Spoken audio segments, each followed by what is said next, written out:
Radyo Ronda. D-Triple X Zamboanga. Kapisanan ng mga broadcaster ng Pilipinas. Welcome to Newsnight, where we go above and beyond the headlines. Tonight on the program, Senator Richard Gordon says President Duterte can be impeached over his alleged role in Pharmally Pharmaceuticals controversy, but a fellow senator seeks clarification on the matter. Less than 100 days before the May polls and pending disqualification cases against a presidential aspirant, the 7-member Commission on Elections will be reduced to 4 commissioners. And a presidential advisor recommends scrapping the alert level system and mandating a booster card in Metro Manila. Find out what the Health Department thinks about these proposals. We begin with the Senate Blue Ribbon Committee's partial report on alleged anomalies in the purchase of pandemic response supplies. Committee Chairman Richard Gordon explains the cases that can be filed against President Duterte when he steps down from office. He adds these could warrant Mr. Duterte's impeachment.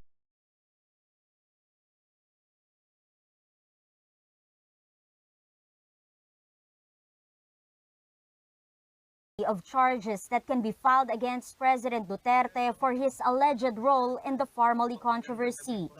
According to Gordon, Duterte could be impeached for betrayal of public trust, but there's no time left. It's the last week of Congress. Sessions resume in May with a month left for the Duterte administration. The Ombudsman can conduct an investigation even of the President, and when he finds that there is grounds to file a case against him, he can file a case against not against any court, but in the Senate, in the lower house for impeachment. So there is no blanket rule that the president cannot be charged. He can be charged by the ombudsman, but there is no more time.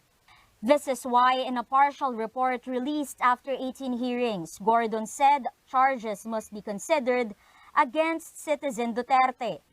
In a press conference, Gordon explained the chief executive can be held liable for inciting to sedition, for banning officials from facing the Senate probe, grave threat and coercion, and breach of official duty for his attacks against the Senate and the Commission on Audit, and negligence of duty for appointing a Chinese businessman as economic advisor. Michael Yang allegedly helped and financed tiny corporation Pharmally in its questionable supply deals with the government during the pandemic. Gordon urged the president to show some principle by moving for Yang's deportation. Despite their word war, the senator maintained he's not biased or fueled by his re-election bid. He also dismissed his House counterpart's claim that his report lacked evidence. He said he will submit the findings to the Justice Department and the Ombudsman and let them do their jobs. I've done my work, Chef. Let others do their work. And now others will do their work.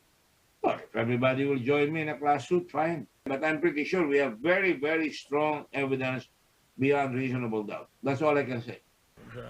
Gordon added anyone can file complaints against President Duterte. Health Secretary Francisco Duque, former Procurement Service Head Lloyd Christopher Lau, Michael Yang, Pharmally executives, and others involved in the corruption scandal. I don't want the public to think that it is only the Department of Justice that can file. Any citizen can now file sa ombudsman. You know, it's about time our people wake up and that they file the case. They can get the Blue Ribbon report. They can use us as consultants and they can file the case. I think some people will file. Amor Santos, CNN Philippines. Presidential aspirant and Senator Ping Lacson says the Senate may not be able to adopt the findings of the Blue Ribbon Committee. In an interview with Bombo Radio, Lacson explains that while the Senate leadership decided to extend its session until Thursday, he believes there is not enough time to discuss the committee report in the plenary.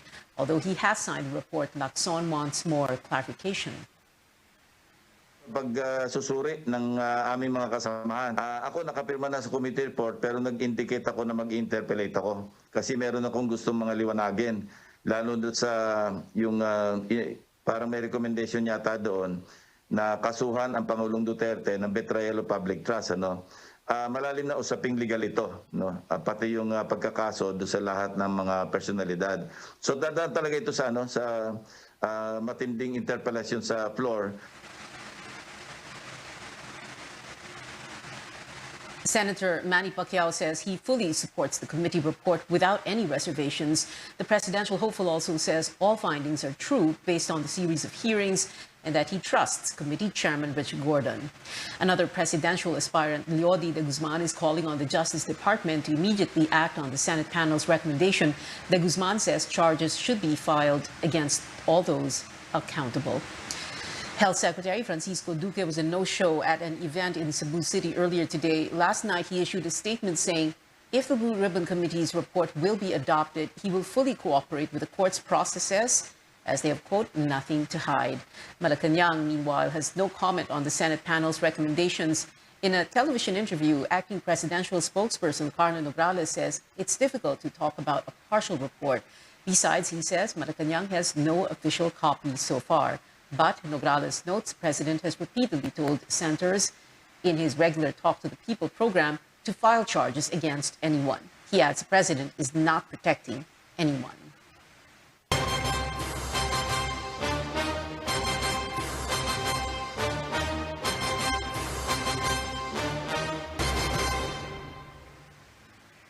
"96 days before the Filipino votes, senior poll officials, including the chairman, Sharif Abbas, have retired. Abbas and Commissioners Rowena Guanzon and Antonio Co were accorded a retirement ceremony this afternoon. Let's get the latest from our Melissa Lopez, who has been covering developments at the COMELEC. Mel, as of today, so still no decision on the Marcos disqualification cases, which Guanzon has been fighting for. And we also saw Guanzon and Commissioner Amy Ferolino in one room together. Tell us what happened. Yes, Pia, that's right. Still no resolution on those Marcos cases. But today, we saw Commissioners Rowena Guanzon, Antonio Co, and Chairman Sharif Abbas and their years of service at the COMELEC on a high note, despite that controversy about their pending disqualification cases against Bongbong Marcos. The 7 commissioners gathered for one last time for that retirement ceremony at the Hotel Sofitel in Pasay City, also the venue for the ongoing management committee meeting at the poll body. The event was off limits to the media, but Guanzon's office made available a live stream from inside the Harbor Garden tent, the same venue for the filing of candidacies in October. This was the first meeting of Guanzon and Commissioner Amy Ferolino in person after a week-old rift on the alleged delay of the Marcos cases. They sat 3 people apart. Since last week, Guanzon has been calling out Ferolino for supposedly favoring Marcos and conspiring with a male senator to deliberately stall the resolution of the cases. The two have not made up so far. In her speech, Ferolino took no shots against Guanzon and even thanked her for friendships formed from working together. Guanzon, however, did not clap her hands after Ferolino spoke, but also held back from taking any jabs and instead thanked everyone for their, quote, friendship and respect. Guanzon, Co, and Abbas's retirement leave 3 posts vacant. This comes in the middle of an election season and with the May 9 polls just around the corner. Guanzon earlier said that work at the COMELEC will definitely turn out slow as 4 people will share the load of 7 commissioners. A looming reshuffle of commissioners assigned to the 1st and 2nd divisions will also complicate case processing, with new members expected to decide on pending cases, including those against Marcos. Guanzon blames Ferolino for reaching this scenario without a resolution on the Marcos case. With no decision on the cases beyond her retirement, Guanzon and Commissioner Marlon Casquejo's votes will not hold weight. The remaining commissioners, Socorro Inting, Casquejo, Ferolino, and Ray Bulay, turned over tokens to the retiring officials today and wished them well for the next chapter. Inting thanked Abbas for his leadership despite being the youngest poll chief in history. She says the best way to honor the 3 retirees would be to make sure elections in May are successful and clean. Now, what is life after COMELEC? What we know so far is that Guanzon and Co are both planning to stay in public service. Guanzon has a pending application for Deputy Ombudsman for the Visayas, while Co is applying to be the next Supreme Court Justice. No word yet about the next career path of Abbas. We'll try to find that out. Pia. Well, Mel, any word on names being considered to replace Chairman Abbas and Commissioners Guanzon and Co? What we know so far is that Malacanang has already put together a short list for President Duterte to have some options for these 3 vacancies, but we don't know whose names are on there. But meanwhile, this watchdog group called Participate is asking for independent appointments to the poll body. They say whoever President Duterte chooses to appoint should be independent. They should not be politically aligned or politically inclined, rather, and they should not come from his fraternity. Back to you, Pia. Mel Lopez reporting from COMEX headquarters. Ahead on Newsnight, health experts thumbed down a proposal to do away with alert levels in areas with high COVID vaccine coverage. And 7-time Super Bowl champion Tom Brady is retiring from the NFL at 44 years old. Details when we return.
Welcome back to Newsnight, where we go above and beyond the headlines. 7,661 more people contracted the coronavirus. This brings the total case number to 3.58 million. Active infections dropped to over 160,000, excluding data from 2 laboratories.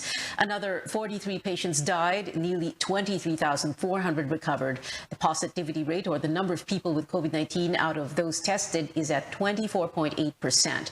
The World Health Organization says a positivity rate of below 5% indicates virus transmission on the ground is under control. Now, while the government is making a pandemic exit plan, should the alert level system be scrapped in areas with high COVID-19 vaccine coverage? This is the latest proposal of Presidential Advisor for Entrepreneurship, Joey Concepcion. But as Caroline Bonkin tells us, health officials are adamant the classification is here to stay. Much like public storm warning signals, an alert level system is in place this pandemic. The system determines relaxations and restrictions depending on the spread of COVID-19 infection and hospital care use. But with increasing vaccine coverage in major cities, Presidential Advisor for Entrepreneurship Joey Concepcion says it's time to forgo the alert level system in areas with at least 70% vaccine coverage. Much like in the US, Concepcion says, katulad dito sa Amerika, walang alert level dito. But we're moving right now, going out in restaurants, vaccine cards are mandated. Number two, there is social distancing, wearing your face mask. So there is a basic minimum health protocol set up without any alert level. When you're sick, you stay home, you get well, and then you go out. On that note, he recommends that presentation of booster shot certificate must be mandated in Metro Manila. Kasama po yan sa mga pag-aaralan at i-discuss as we transition from the pandemic framework together with the entire world to a more endemic way of handling and mitigating the risks of COVID-19. Dizon says most cities in Luzon already have over 70% vaccine coverage. To build a wall of immunity against the virus, the government aims to vaccinate 90 million Filipinos by end of the Duterte administration and give boosters to over 72 million people. But health officials are not buying the proposal, saying alert levels are not tied to vaccine coverage. Evolving po ang situation. Hindi pa ho natin alam kung ano mangyayari in the future. We should always be prepared. That's why the alert level system is here. We can always stay at that lower alert level, pero pag dumating na tumataas na naman ang kaso, ito pong alert level system na ito ay gagana at makakapagbigay ng guidance kung kailangan po natin magkaroon ng mas mahigpit na restrictions because tumataas ang mga kaso.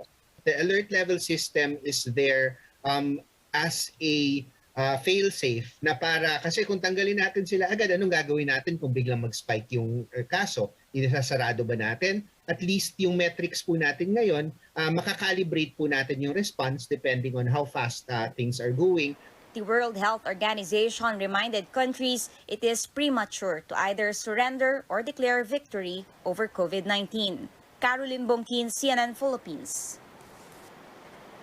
The city of Cebu now rolling out booster shots in pharmacies. Interagency task force officials oversaw the rollout of the Res Bakuna sa Botica program at the Rose Pharmacy this morning. Mercury Drug, Generica, and Watson's will also be venues for the program in Cebu and other areas in the Visayas. Cebu and Baguio are the first cities outside Metro Manila to administer booster shots in pharmacies.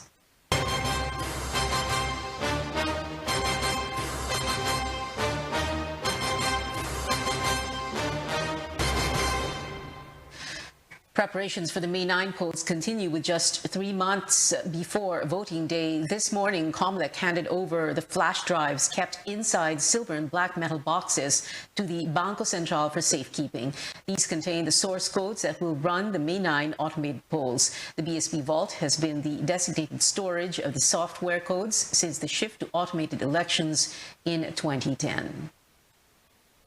Go to the basement. Only the BSP can open that vault. So COMELEC cannot enter that without the BSP. But once you enter that vault, that particular compartment where the AAS source codes are stored can be opened only by COMELEC. And it would be the executive director who has that key. The key, that's a dual padlock, the key to that. And then you have a combination lock, which is also under the sole responsibility of the COMELEC. The flash drives will remain inside the BSP vault until 2028 unless pulled out by the poll body. An update on some presidential aspirants 96 days before the Filipino votes. Former Senator Bongbong Marcos denies his camp is secretly meeting with another vice presidential aspirant, Senate President Tito Soto. Now, this comes amid rumors Marcos's wife Liza is supporting Soto and not Davao City Mayor Sara Duterte. Marcos also rejected claims Liza sees his running mate as a threat in case their tandem wins the elections. A group of more than 70 women local government officials supports the presidential bid of Vice President Leni Robredo. The Pinunong Pinay Power says Robredo is a true servant leader, untainted by any allegation of corruption. Senator Ping Lacson offers two possible solutions to mitigate rising oil prices. In an interview with radio station DZRH, he said the country can either revisit provisions on fuel excise taxes under the train law or venture into a joint oil exploration in the West Philippine Sea. Position ko, basta't 60-40 at sumasang-ayon sa ating saligang batas, dapat payagan lang natin. Not necessarily China, maski anong bansa na po pwedeng pumasok sa joint exploration. Sa ngayon, ang alam ko, pumapagi yung China doon sa 60-40, meaning 40% lang sila. Sa akin, symbolic yun. Ba't hindi na natin papayagan? Pagka sila sumang-ayon doon sa ating saligang batas na sa joint exploration, yung joint endeavor, at 60-40, ibig sabihin, sa akin, subliminally, kinikilala nila sa atin yun. Manila Mayor Isko Moreno says it's time for the government to regulate gambling activities. He notes the government should stop treating casinos like state-owned corporations and instead allow the private sector to create more gambling opportunities legally. Currently, the Philippine Amusement and Gaming Corporation, or PAGCOR, regulates select gaming industries and helps provide income for various government programs. CNN Philippines has reached out to PAGCOR for a response to Moreno's remarks. Social media now playing a bigger role in the elections, but media practitioners warn the public should be on alert against disinformation. Stanley Gahete filed this report. If you happen to swipe on messages about candidates on your device, fact-check once, twice, even 3 times. A Senate hearing on campaign messaging and social media points out how disinformation has been spread widely through a sequence of instructions called algorithm. Misinformation or disinformation can be both positive messaging or negative messaging. Unfortunately, the trend persists despite the efforts that have gone into curbing disinformation. UP Professor Yvonne Chua says hate speech and praises online have been directed at 2 presidential aspirants based on research. Majority of those are directed against presidential candidate and Vice President Leni Robredo po. So marami po talaga. Every week po, she is the biggest victim of disinformation or negative messaging po. We see substantial, also significant volume of false or misleading claims about the presidential candidate Ferdinand Marcos Jr., in which case these are largely positive or in his favor, seeking to promote him. A separate research released by UP states information on Facebook, Twitter, and YouTube has resulted in the creation of different social media communities based on interest and election issues. By using a number of tools, researchers have found out that this information comes from related networks of social media accounts. It is the power to set agenda, to set trends, to set conversation topics. It's the conditions of the platform that makes us susceptible to manipulation. In the same hearing, columnist John Neri describes disinformation on social media as democratic erosion, and voters should be on alert against such content. As scholars like Cheryl Ruth Soriano and Fatima Gao have discovered, the virtual infinity of quote-unquote fake news and other forms of disinformation and so-called gray content may actually be classifiable into just a handful of messaging themes. Society as a whole, the government included, has a responsibility to minimize the harm that social media platforms enable or cause. Media practitioners say stakeholders should unite against disinformation on social media by fact-checking information to help voters make an informed choice. Stanley Gete, CNN Philippines. Up next on Newsnight, football legend Tom Brady announces his NFL retirement. Find out how celebrities are reacting to the news. Plus, players of a PBA team are set to play for Gilas Pilipinas in the FIBA qualifiers this month. Details after a short break.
to CNN. Philippines football superstar Tom Brady is saying goodbye to his NFL career after over 2 decades in the league. Following days of speculation, the 44-year-old quarterback announced his retirement on social media.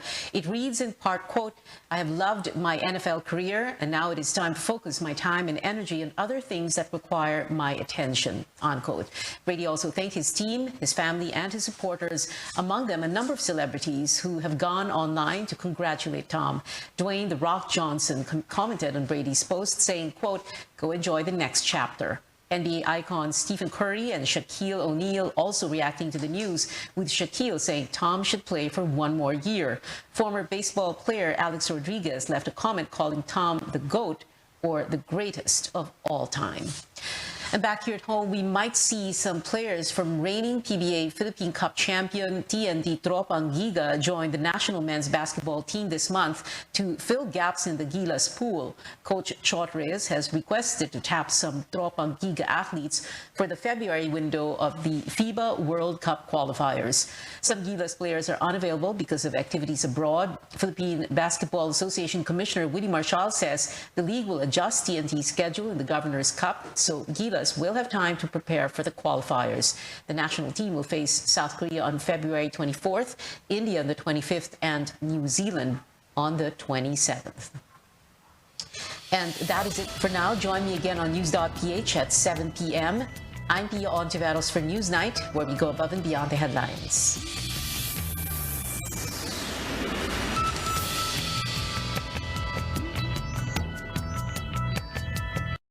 This program is brought to you by... We all get information all the time. What we pay attention to is what makes the difference. What are you afraid of? Really being seen, being judged, being hurt. I like being called a sheep.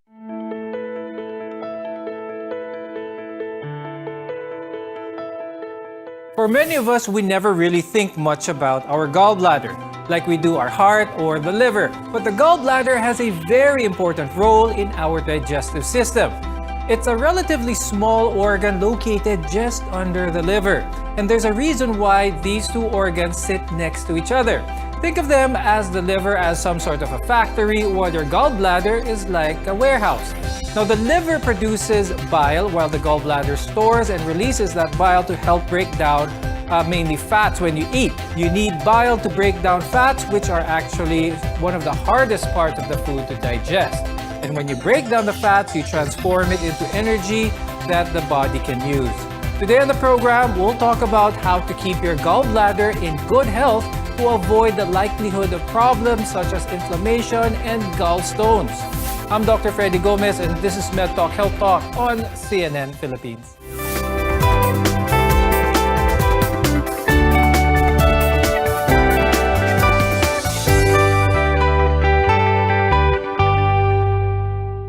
The gallbladder is a key component of our digestive system, and our guests are here today to tell us more about how it works, what it's for, and why we need to ensure that our gallbladder is healthy.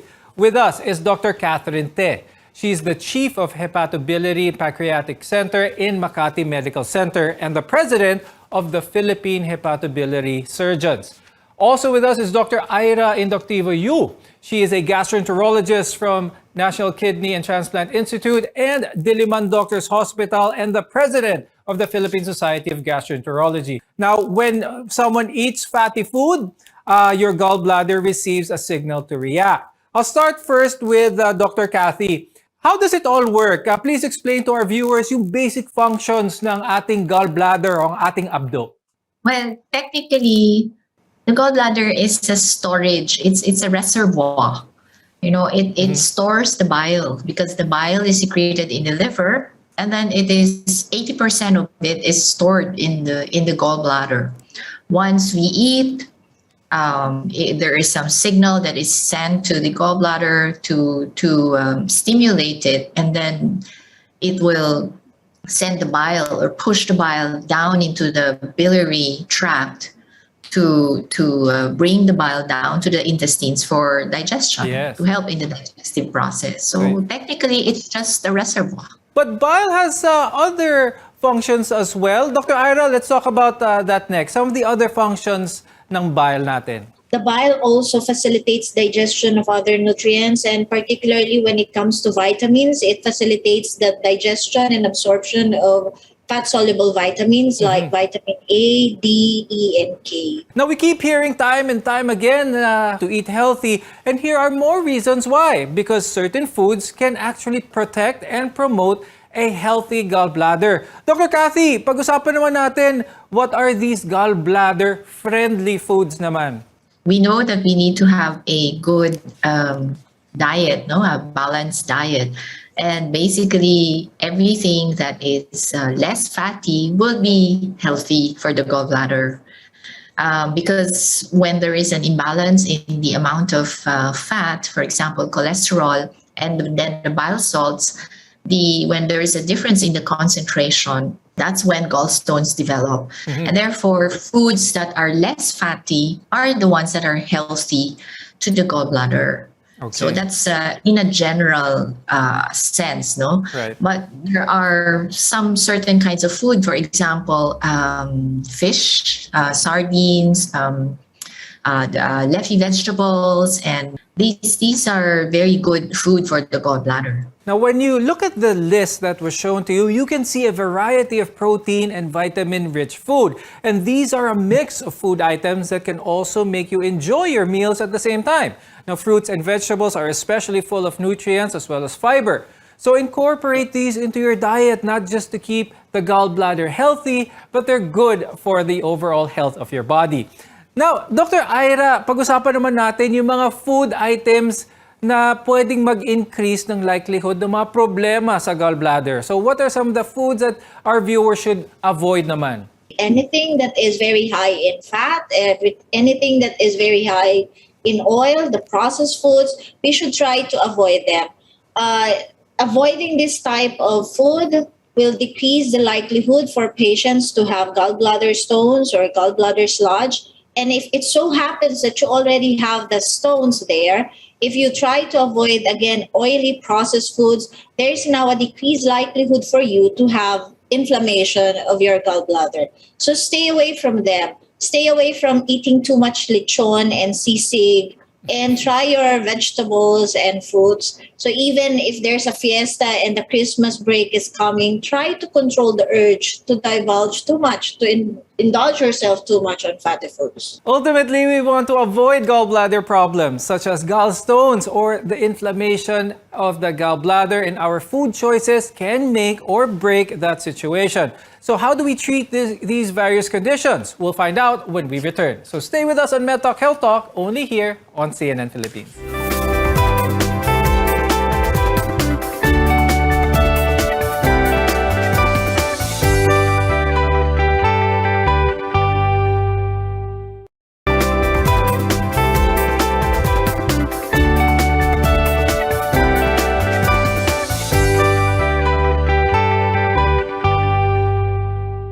I'm Dr. Freddy Gomez, and welcome back to MedTalk Health Talk on CNN Philippines, where caring is our calling. Your gallbladder works to store and release your bile, a fluid that helps the body break down and digest the food that you eat, in particular, fat. Fat takes longer to digest than other foods, but you need it. It supports several of your body's functions and gives your body that energy that it needs.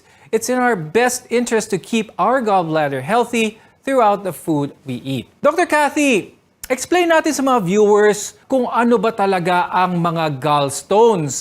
How does it form? That's really the most common problem that we encounter, the gallstones. No? Basically, the bile has to maintain a certain balance in the concentration of the fats and the bile salts and water.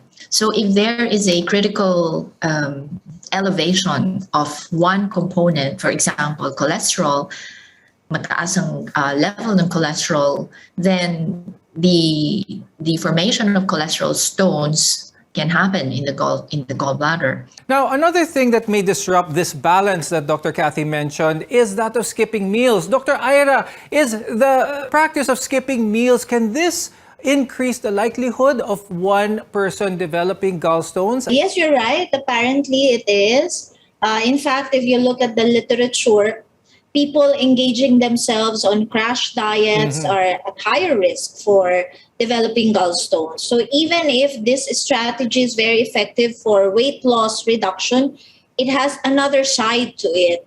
And that's what we do not want. If you indulge yourself in too fast weight reduction, in too prolonged intermittent fasting, in the long run, you might end up with gallbladder sludge. Gallstones themselves are not necessarily the problem, and if they're not bothering you, most of the time, they don't need to be surgically removed, but they may not go away on their own. That's why I'd like to ask Dr. Ira, for those who may be concerned that they already have bile stones, is it proper for our viewers to probably, even though they don't feel any symptoms, to have a check with their doctor if they do have beginning gallstones? Is this something that they should be worried about? Yeah, definitely yes. Okay, anything that is not supposed to be in the body should be treated and should be seen by a doctor, and that would include your gallbladder stone. In fact, these stones, even if they are there, patients should be advised properly on how to prevent inflammation of the gallbladder and what to do if ever inflammation occurs. Now, there are certain patients that should be looked into more closely because these are patients that might develop more severe complications of gallbladder. And this basically would include the diabetic patients and the elderly patients, and even patients who are on chemotherapy or immunosuppressants because they have higher tendency for infection to set in. So these are the patients that we should be looking more intently. Now, Dr. Ira, you mentioned quite a few other comorbid conditions, ano, ibang mga sakit like diabetes for one. Another question is, namamana ba itong mga gallbladder stones? There are some risk factors that have been identified that would increase the risk for gallbladder inflammation when a stone is present. And this would include, first and foremost, the age. Apparently, the older you get, the higher your tendency to have cholecystitis or gallbladder wall inflammation. And they usually ascribe it to an increase in biliary cholesterol secretion in the bile, and the fact that as you age also, unfortunately, the gallbladder emptying time is also lessened. So if you try to connect these two factors together, then there you go. You have a higher tendency for cholecystitis. Now, some also would say that if you had a prior history of a stroke or a cardio or a cerebrovascular disease, you have a higher tendency for cholecystitis. But the connection and the reasoning behind it, although not fully elucidated, is there. So I think these are the people that you should, again, intently monitor for signs and symptoms of gallbladder complications. Could you share with our viewers what are some of the usual warning signs that someone may have a gallbladder that needs immediate medical or surgical treatment for that matter? Unfortunately, most of our patients with gallbladder, they don't feel anything bad. In fact, a lot of them, they will just have it incidentally diagnosed during a general checkup. However, for those who develop symptoms, the usual complaint is bloatedness, or they have this heavy feeling in the tiyan nila, mabigat, makabag. Now, for some patients, they may have pain, colicky pain on and off for several months that they will just dismiss as just having peptic ulcer disease or gastritis. Now, for the more complicated scenarios, these patients could have persistent abdominal pain. They can have even jaundice. They can have inflammation of the pancreas. They can even have sepsis because of cholangitis. Okay. Now, where is the pain usually located? So naturally, if the gallbladder becomes inflamed, the pain is localized in the right upper quadrant or in the middle of the abdomen. These are the usual reasons why they go to the clinic. Okay, now Dr. Ira, as a follow-up to that, if someone feels those symptoms already, does medical treatment have a role here, or is it most often than not a surgical case by this time? If the patient comes to you already with cholecystitis, the recommendation is admit, give antibiotics, and do the cholecystectomy, ideally within the same hospital admission. Okay. The best thing here is don't wait too long. So go see a doctor when you experience any of these problems. Don't set it aside or don't think it may go away on its own. So if surgery is the only option to treat this condition, what does life look like without a gallbladder? We'll discuss this after a short break. Your health is our mission here on MedTalk Health Talk. You're watching CNN Philippines.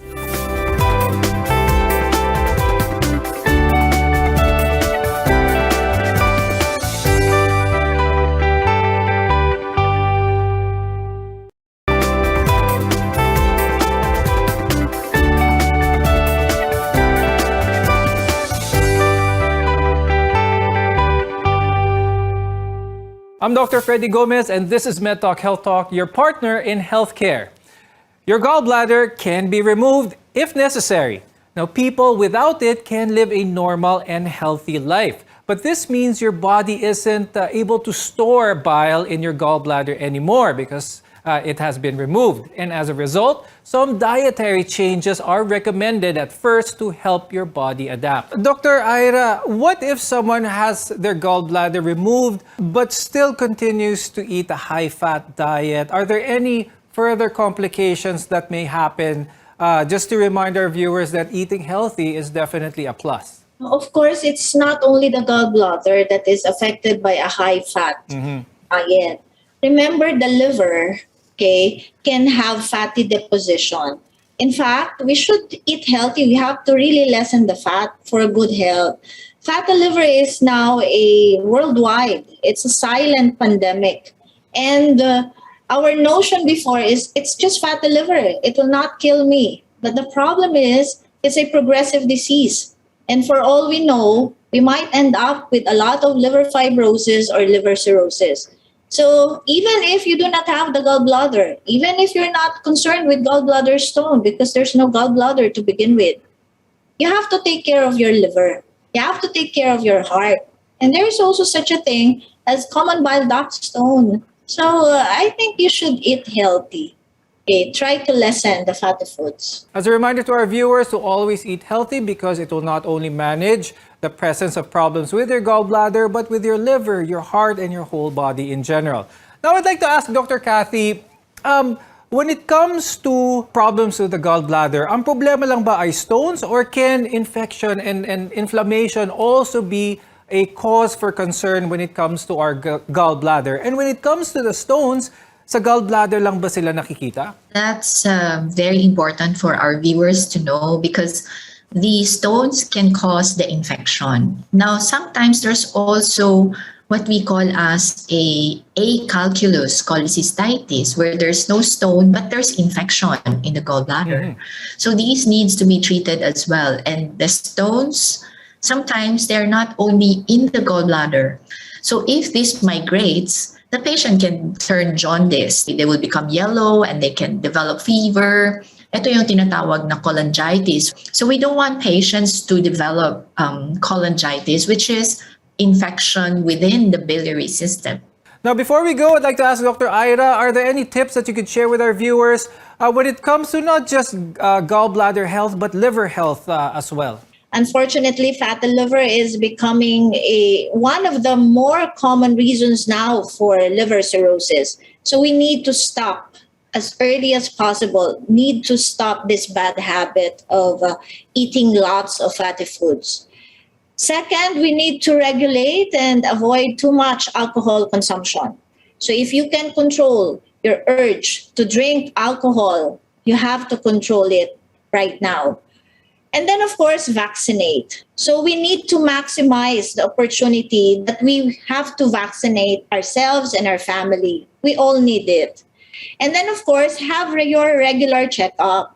As physicians, we would like to see you in our clinic just for a good annual checkup. We don't like to see you with a very sick liver already. So please consult early. Dr. Kathy, is there anything you'd like to add? Any advice for the viewers before we go? sometimes we do not take too much into account the diet of our children. And parang, oh, bata pa yan eh, pwede to. But in reality, the healthy lifestyle should start while they're young so that they develop into a good habit. Maraming salamat, hepatobiliary surgeon Dr. Catherine Tay and gastroenterologist Dr. Ira Indoctivo Yu for being with us today. We appreciate your time and insights very much. I'm Dr. Freddy Gomez, and thank you for watching MedTalk Health Talk on CNN Philippines. We'll see you again next time. Stay safe.